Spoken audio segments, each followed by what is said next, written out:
அதனால இரட்டை வேண்டும்னா கட்சிக்கு அப்ப இரட்டை எல்லாம் முடங்கி இருந்துச்சு. திரு பன்னீர்செல்வம் அவர்கள் மனுனால ஆர்கே நகர் தேர்தலுக்கு சமயத்தில் கரெக்டு தானே. அதனால அவர் சொல்லியிருக்காரு, டெல்லி தான் பிரஷர் கொடுக்குறாங்க, அண்ணன் அதனால நீக்க வேண்டியிருக்கு. கட்சி ஆட்சி நீடிக்கணும்னாலும் ரெட்டையிலை உங்களுக்கு கிடைக்கிறதுனால நீங்க அவரை கட்சி விட்டு நீக்கணும்னு சொன்னதா இவர் போய் கேட்டிருக்காரு. துணை பொதுச் செயலாளராக இருந்த என்ன நீக்கினீங்கன்னு கேட்டப்ப அவர் சொல்லியிருக்காரு, டெல்லியில இருந்து உள்ள பிரஷர் தான் அப்படின்னு அவர்கிட்ட சொன்னதை. அது மாதிரி எங்க எம்எல்ஏக்களை பல பேர் போய் கேட்டிருக்காங்க. திரு ரங்கசாமி அண்ணன் போன்றவர்கள் கேட்டப்ப அவர் இதே பதில தான் சொல்லியிருக்காரு. ஒவ்வொருத்தையும் இல்லப்பா டெல்லியோடைய பிரஷர் அவரை கட்சியை விட்டு நீக்குங்கன்னு சொல்றாங்கன்னு அவர் சொல்லியிருக்காரு. அது உண்மையா பொய்யாங்கிறது எங்களுக்கு தெரியாது. இவங்கள்ட்ட சொன்னதை அவர் சொல்றாரு.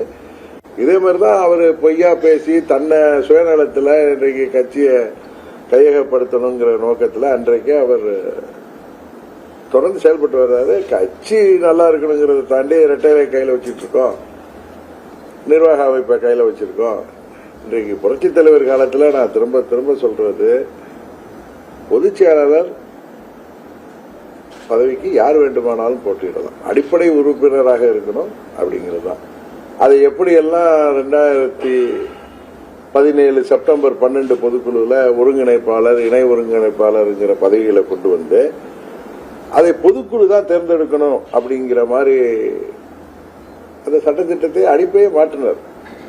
திரும்பவும் திரு பன்னீர்செல்வம் அவர்கள் எல்லாம் வெளியேற்றிவிட்டு தன்னை பொதுச் செயலாளர் ஆக்கி கொண்ட பொழுது அவர் போட்ட கண்டிஷன் வேற யாருமே அந்த பொதுச் செயலாளர் தேர்தலில் போட்டியிட முடியாத மாதிரி தான் அவர் நிபந்தனைகள். எப்படி டெண்டர்ல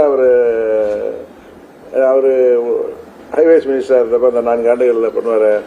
இப்ப ஒரு 10 கோடி ரூபா ஒர்க்குன்னா அதை 1 கோடியாக அந்தந்த பகுதிகளில் இருக்கிற பல மாவட்டங்களில் இருக்கிற ஒர்க்கை ஒவ்வொரு கோடியா டெண்டர் விட வேண்டியதை ஒரே 10 கோடியாக்கி அந்த டெண்டர் குவாலிபிகேஷனை ஒருவருக்கு கிடைக்கிற மாதிரி பண்ற மாதிரி, அதே மாதிரி கட்சியின் பொதுச் செயலாளர் சிலையும் டெண்டர் முறையில் கொண்டு வர்ற மாதிரி 10 மாவட்ட செயலாளர்கள் முன்மொழியணும். 10 ஆண்டுகள் கட்சியில் உறுப்பினராக இருக்கணும்.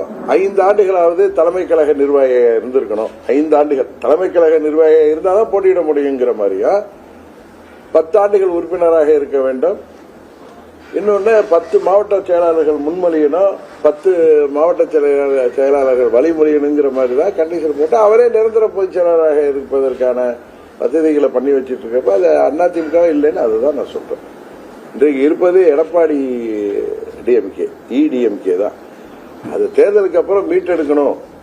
உறுதியாக அங்கு உள்ளவர்களும் அதை புரிந்து வைத்திருக்கிறார்கள். இந்த தேர்தல் 26 தேர்தலுக்கு பிறகு பழனிசாமி தான் கையில கட்சி இருந்தா போதும், ஆட்சிக்கு வர வேண்டுங்கிற எண்ணம்லாம் அவருக்கு கிடையாது. அங்க உள்ள தமிழ்நாடு முழுவதும் உள்ள அம்மாவின் தொண்டர்கள் எண்ணமே அம்மாவின் கட்சி ஆட்சி கொண்டு வரும். அந்த எண்ணத்துல அவர் இல்லைங்கிறது அவருடைய செயல்பாடு.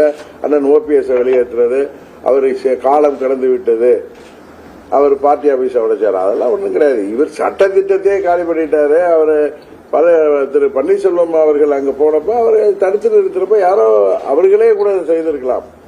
அது போல ஒவ்வொரு காரணம் சொல்றாரு. 18 எம்எல்ஏக்களை நான் ஹைஜாக் பண்ணிட்டு போனேன், 18 எம்எல்ஏக்கள் என்னை நீக்கியது தவறுன்னு கவர்னர்கிட்ட போய் தெளிவா மனு கொடுத்தாங்க. முதலமைச்சர் மேல எங்களுக்கு நம்பிக்கை இல்லை.